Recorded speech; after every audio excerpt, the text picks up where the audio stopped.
Okay, welcome back to the Pear Pod. My name is Sam Byers. Today we're doing a different kind of video. We're doing a what's in my camera bag video. I had the idea for this video when I was talking to a friend and client of mine, Phil Donnelly. He runs a personal training service called PDPT. I've done a lot of visual work for him in the past. We'll continue to do some stuff in the future. We have some cool stuff planned for this year.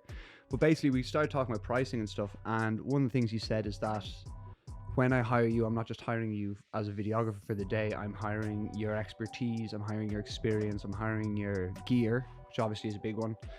Obviously that's the way I should be thinking about it, but I do forget it sometimes. Sometimes you do start to think yourself just as a videographer on the day, but there's obviously me building this collection. I've been building for about 4 years now, and when people hire me, you're also hiring that equipment. So yeah, I'm going to take you through what I have, not everything, but my day-to-day normal projects, equipment that I use. So yeah, enjoy. Just before we start, I'm not going to be breaking down the specs of every single thing that I have. I'm going to tell you some key elements that I like about the product, which was why I bought it. I'm going to keep it to the key elements that I think make them a superior product, and hopefully you get some value out of this.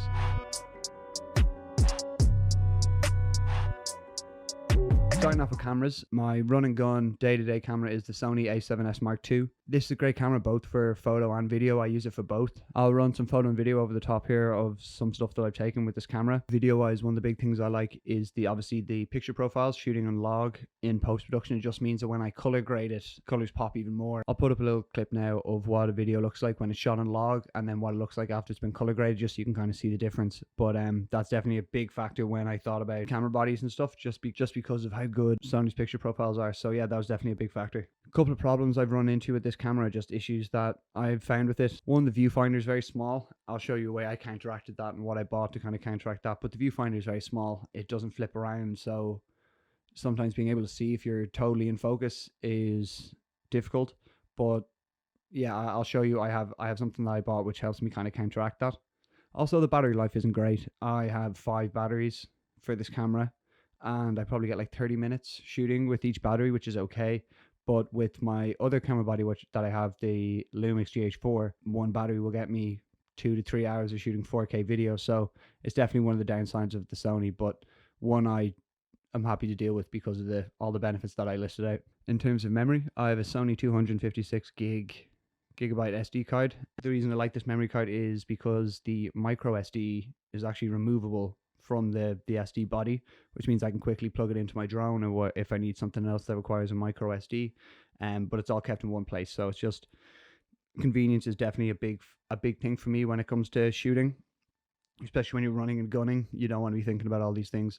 So yeah, that's my memory card. So in terms of drones, for the longest time I had the DJI Phantom 3, the standard. It was fine. It was huge. Camera quality wasn't great. It was 1080, which is fine. I'll show you some of the footage I got from that. It looks okay, but it definitely wasn't the best.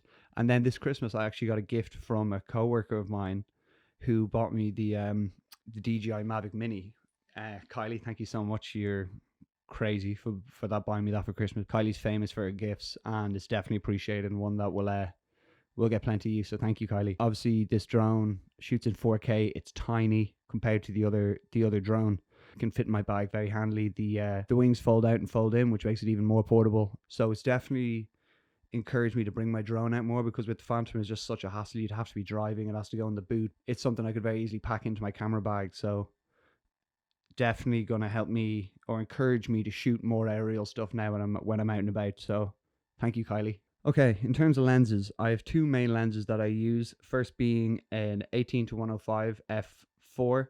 I love this lens. It's my run and gun. I actually bought it off Kelvin Lau, who's a videographer from Texas, has done work with Christian, stuff like that. Christian keeps popping up in these podcasts in different ways.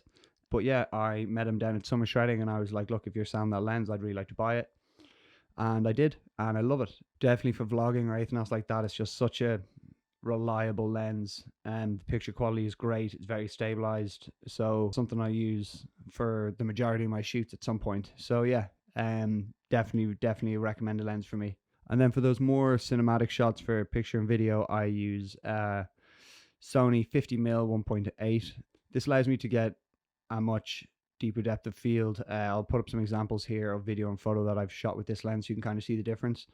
Definitely gives you a more cinematic look, and a lens that I actually didn't use for a while. I kind of went off using it when I got the 18-105, but then now I've recently moved back and been using it a lot more and love it. Yeah, definitely definitely want to invest in another kind of one of those lenses, but for now it definitely does the job.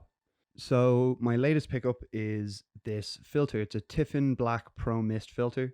Basically what it does, it softens up the light in photo and video. So I'll show you some examples of photo and video with and without this filter, just so you can kind of see it. Was actually inspired to get this by a creator called Connor's Creations, another Irish creator. I've seen a lot of his stuff, especially video, when he's used this lens or with this filter, and it looks great. And it's a look I think it really adds to either video and photo. So picked one up and I'm actually using it currently in this video. You won't see it as much in something like this, but I'll be using it in upcoming projects, so you'll see it more and more. So in terms of sound, I'm recording this podcast now with the Rode VideoMic Pro. This was a recent pickup. I had the Rode VideoMic Go before this, a much smaller version of this, and the sound quality on a recent shoot just really let me down and highlighted to me that I needed to upgrade. So I picked this up. It's been very highly reviewed. I know a lot of creators have it, and you can kind of hear the sound quality on it. This isn't definitely the conventional way to use it, but it's just the sound quality is really good. I would think it really adds to this podcast. So yeah, good pickup. I think this is about €200. So in retrospect, for what it offers in terms of sound quality, I think it's a good pickup. Now attached to that is the Rode Mic Go. This is the wireless microphone option from Rode. I've actually plugged my VideoMic Pro into my VideoMic Go. It's very complicated. Which is a great feature that it offers, so I can go wireless like this. I don't have cords coming between the two cameras. I have the other side of this attached to the camera there, and it allows me to use this camera and I can move around. I don't have wires connected to me and stuff, so definitely a handy feature if I'm running on the go. I need to get some interview stuff. Being able to have this all wireless and not have to hook people up like that is definitely a benefit. They were cheap as well. They were like 100, 150 or something. So let me just, I say it now, I was going to say this in the conclusion as well. This has all been acquired over a long period of time, over years, like money for Christmas you've gotten there, or some extra money you've gotten from work and overtime, stuff like that. I was picking up these things as I go. And that's the biggest thing I want people to take from this. Is definitely a marathon, not a sprint. And buying a load of gear is definitely not going to ensure that your stuff looks great. For this camera, for the longest time, I wasn't using half the capabilities it had, just because ignorance and because I just wasn't educated on it. I would emphasize watching as many tutorials as you can. I think learning the basics on any camera is going to benefit you much more in the long run. I actually think for myself, working on more basic cameras and then working my way up was very beneficial to me. So when I got to a camera like this, I kind of semi-understood how to work it, and then I learned as I went from there. So I talked about a product that I bought to help counteract the issue I had with the monitor on the Sony A7S, and it's this monitor that I purchased. It's the Andy Cine 4K monitor. I found it very useful, especially for stuff like this when I'm recording myself. Being able to see what I'm filming is a huge benefit. And then on bigger shoots, when I'm on a gimbal and stuff like that, and I'm not as close to the viewfinder, having a monitor so I can ensure I'm in focus and stuff like that, and my framing is okay. It's just one less thing on my mind when I'm filming.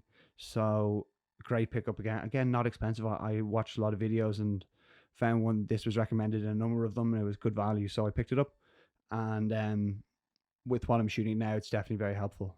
When I'm not using the gimbal and I'm working with my hands, I needed to make sure I had a good strap. So this is the strap that I bought.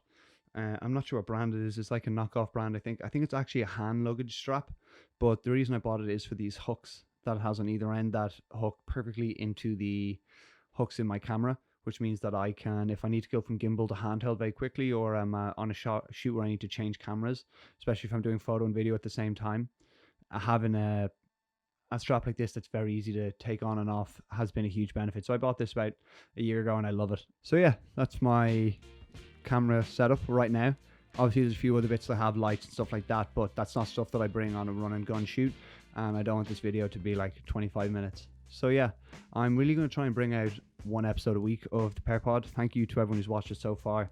It's been very consistent, actually, the viewership on both. So thank you very much. I have lots of videos planned on the whiteboard here behind me that are behind the camera. You guys can't see it, but yeah, I'm going to keep working to get these videos out. I enjoy making them. I wasn't actually planning on recording today, but I had an hour, so I thought I'd sit down and record this. Yeah, so like, comment, subscribe, shit like that. Thanks you guys for watching. I'll see you guys next week. So let's take it back to the concrete streets. Original original beats with real live MCs. Playground tactics, a rabbit and a hat tricks, just